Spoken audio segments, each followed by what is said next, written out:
Hi, this is Paul, and this is Rough Draft for Sunday, where I run through the current version of my Sunday sermon.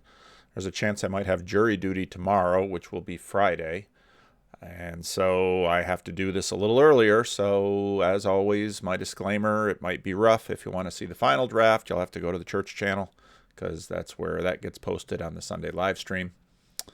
Last week, we looked at how Jesus disrupts the culture war, and we talked about the Judean culture war, and we've been talking about this on and off for a number of weeks.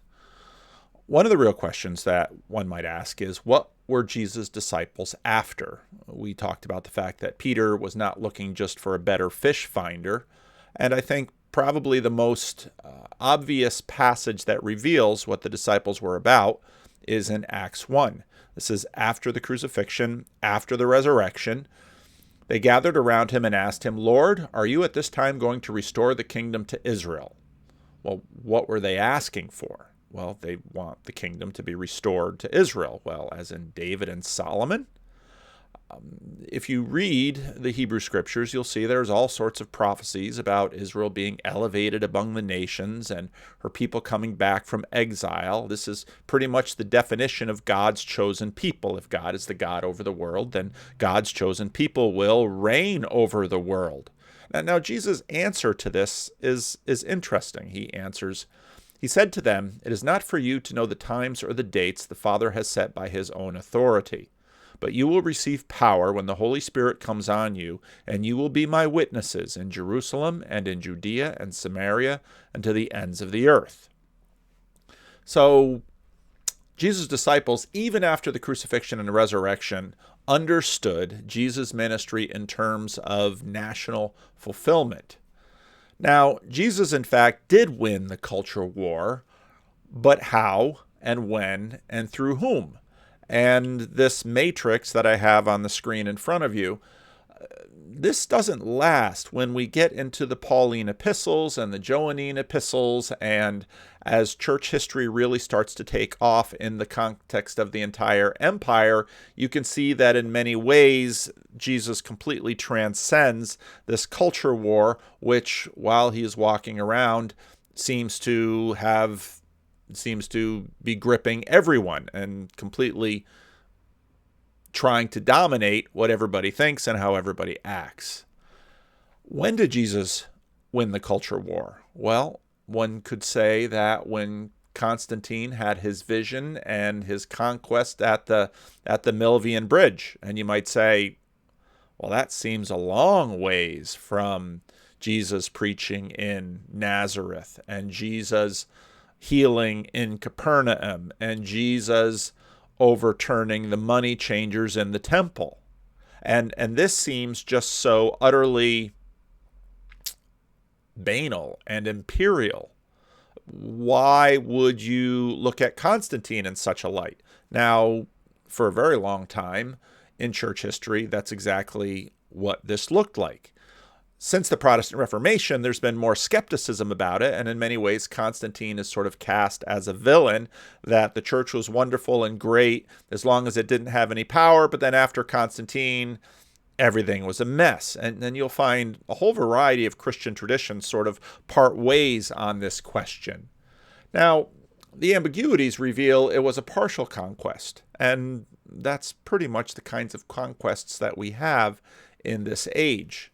A very interesting book is Peter Brown's Through the Eye of a Needle, where he talks about wealth, the fall of Rome, and the making of Christianity in the West from 330 to 530 A.D.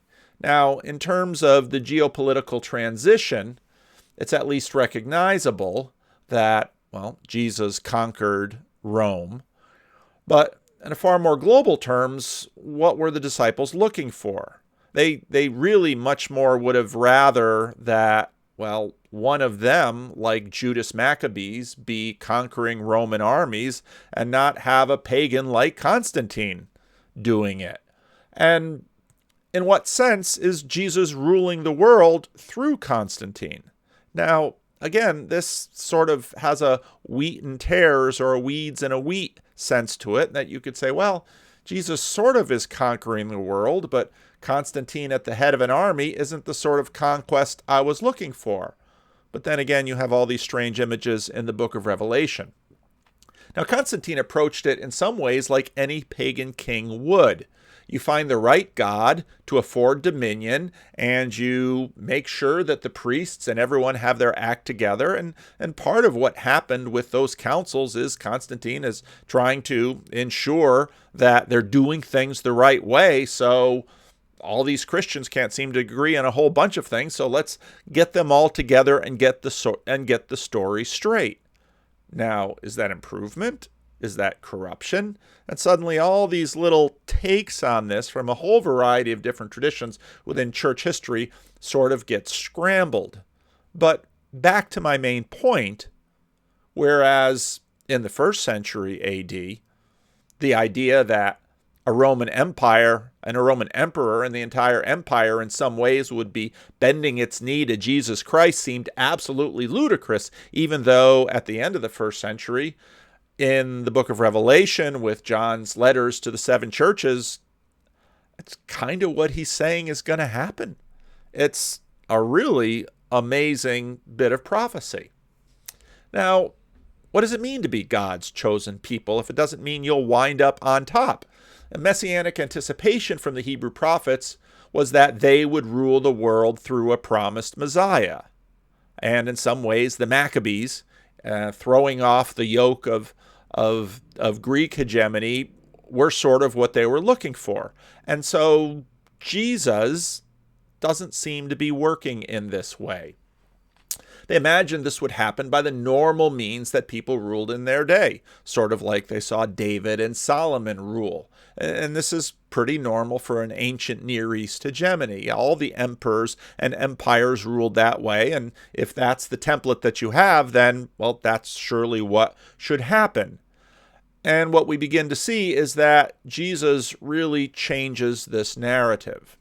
Now, we're going to read from Luke 7 today, and if you've been following along, you'll notice a number of weeks ago, we were in Luke 4, then we were in Luke 5, and the last week we were in Luke 6. Now, Luke 6, verse 17 to the end of the chapter is the Sermon on the Plain. Now, that's sort of like the Sermon on the Mount, has some common elements to the Sermon on the Mount, is significantly shorter, but sort of functions similar to Matthew's Sermon on the Mount. And then we get into Luke 7 with these stories. When Jesus had finished saying all this to the people who were listening, he entered Capernaum. And we've been there before. Jesus has been in and out of Capernaum. It's been his home and his base for a lot of this early Galilean ministry. There's a centurion servant who his master valued highly was sick and about to die. Now, this is a centurion. This is a Roman. This is the soldier in charge of applying Roman power and Roman authority over this region. This is the guy in charge of the occupation. He is undoubtedly a pagan Gentile.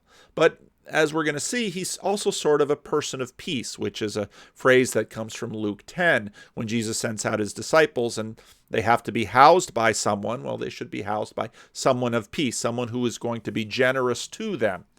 But right away, we see sort of the nuance of this situation. Is he an oppressor?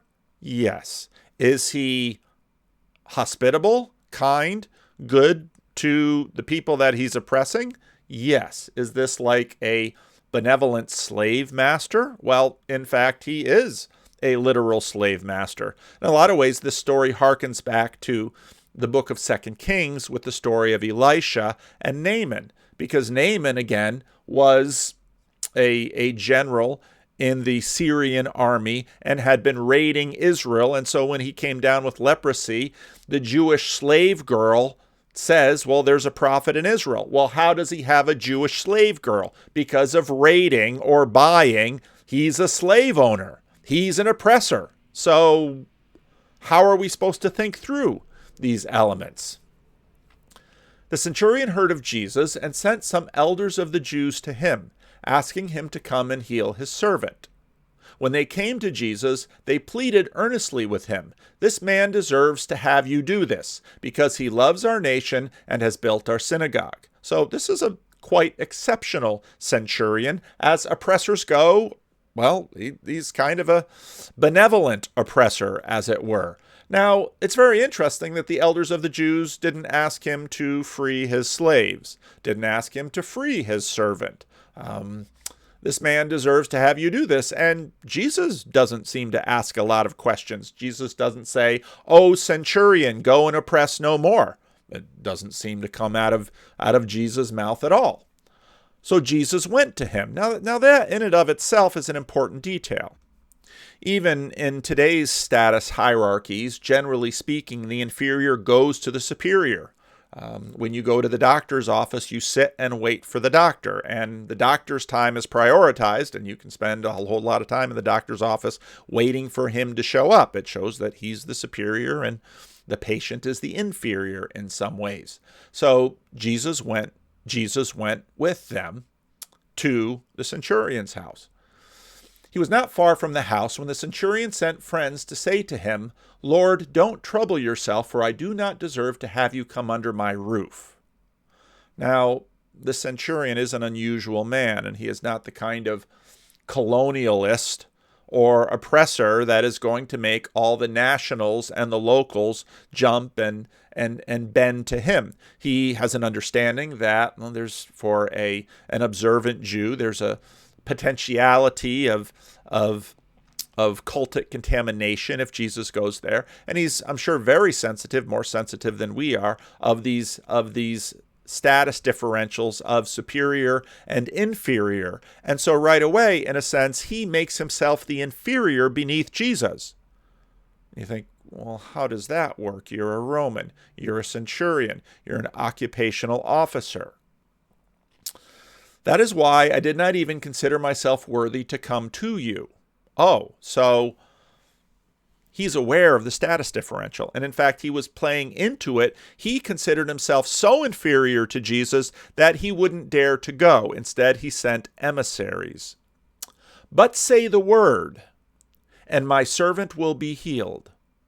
For I myself am a man under authority, with soldiers under me. I tell this one, go, and he goes, and that one, come, and he comes. I say to my servant, do this, and he does it." This man understands status. This man understands how the world works. This man has placed himself under Jesus. So far under, in fact, he didn't even bother to go to him, because he figured himself too inferior. But he also elevates Jesus to such a degree that he says, you don't have to come and apply some herbal medicine or wave your hands or touch or make mud and spit and do any of this.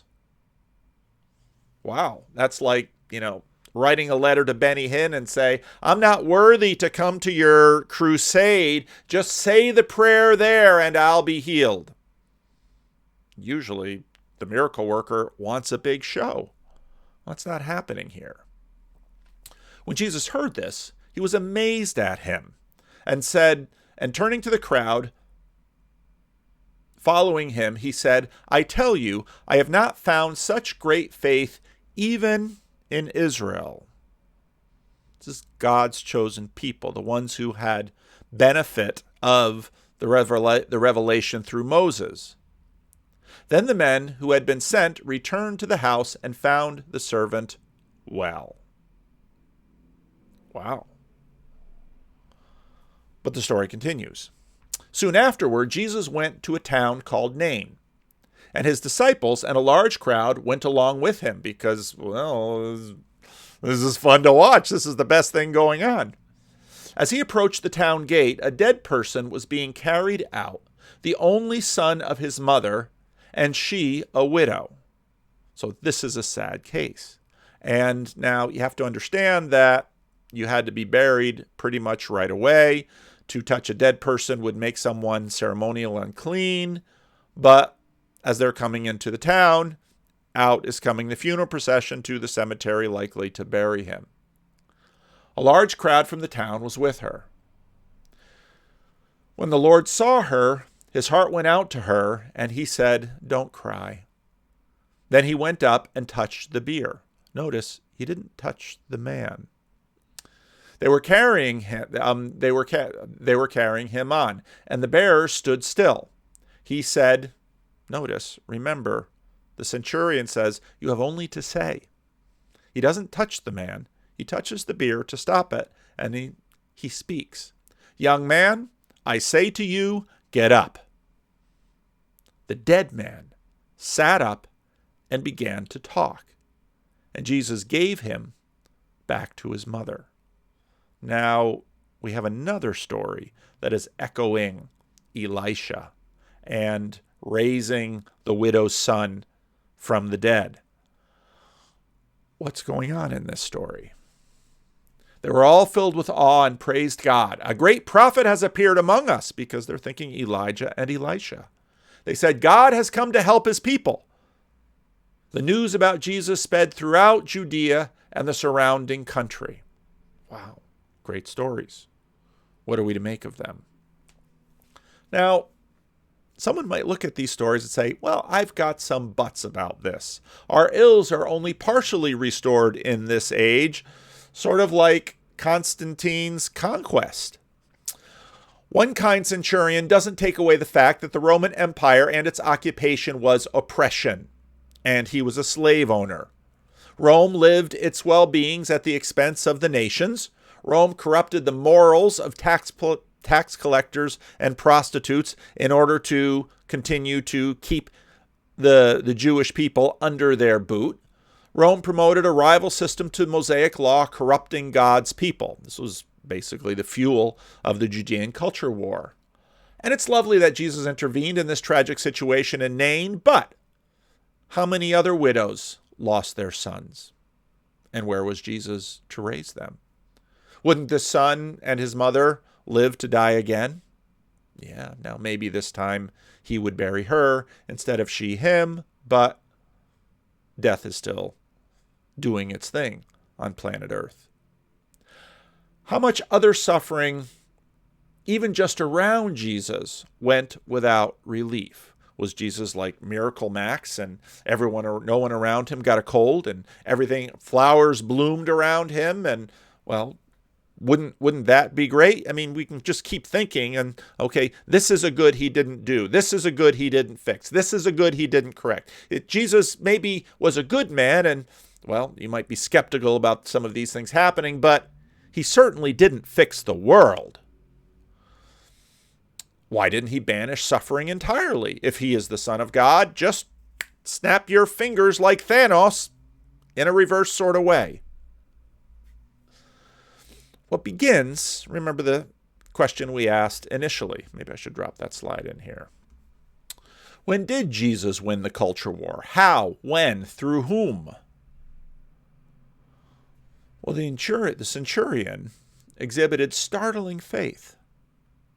Now, again, you think about this, and, well, did he have faith before? He was kind to the Jewish people, and he built their synagogue, but it seemed to be the occasion with Jesus that everything changed. "I'm not worthy," he says. Remember Peter, the disciple, after Jesus has the huge catch of fish? "Go away from me, I'm a sinful man." Jesus had this effect on people, that suddenly when they were around Jesus, well, they saw his glory, but they also saw their own sin and which one would win out. "Just say the word, Jesus, and my servant will be healed." The words Jesus said have been reverberating through the centuries. These stories go on and on and on and on, and still here, 2,000 years later, we're still reading them. They get inside of us. They colonize us. And the reason I have the cover of this book, Dominion, here is because in some ways, this book written by someone, especially when he started, did not identify as a Christian, began to see how, well, basically the subtitle, how the Christian Revolution remade the world. And he didn't remake it as everyone else assumed, well, like Constantine tried to remake the world. It was sort of Jesus through Constantine. And was Constantine perfect? By no means. But you can see how Jesus is working through. And things have been slowly remaking the world for 2,000 years. And just like with all of these stories, there are plenty of ways that you can say, yeah, but, well, fair enough. But if you look at the world now compared to 2,000 years ago, Jesus has certainly changed it more than anyone else. But don't we still suffer and die? Yeah. Why didn't Jesus' words dispel death and suffering and wipe every tear, like the Hebrew prophet said would happen? Well, we don't suffer or die alone now. Camus' words, Christ, the God-man, suffers too. Evil and death can no longer be entirely imputed to him, since he suffers and dies. The night on Golgotha was so important because the divinity ostensibly abandoned its traditional privilege and lived through to the end, despair included, the agony of death. He changed it. He's continuing to change it. He's continuing to impact culture wars. In fact, I would say that in many ways our culture wars are two sides, both having been changed by Jesus, continuing to work through the revelation of the Son of Man. But where does that leave us? But why should we be satisfied with such half measures? Well, shouldn't we demand that everything be here and now? But is there some greater glory that God can work through suffering and not just by avoiding it? We see that with children. Do you spoil your children? Do you understand the word spoiled? What you do is your children learn to trust you, and they learn to believe in you, even as Jesus said to other parents, though you are evil. How much more will your heavenly Father give you good things? But bad things keep happening to Christians. And again, yes, that's the reason for the cross. The worst thing happened to the best man. And still, God moves the ball forward. Can you believe that? The centurion, well, he just had one issue confronted by him, and he exhibited the faith. The woman didn't even have the challenge of faith. Jesus just stopped and gave it to her. The righteous shall live by faith. We don't seek suffering. We seek restoration. We practice obedience. We seek forgiveness, and we practice forgiveness. And we await the revelation of the Son of Man, believing he is already here with us, and he works through us still.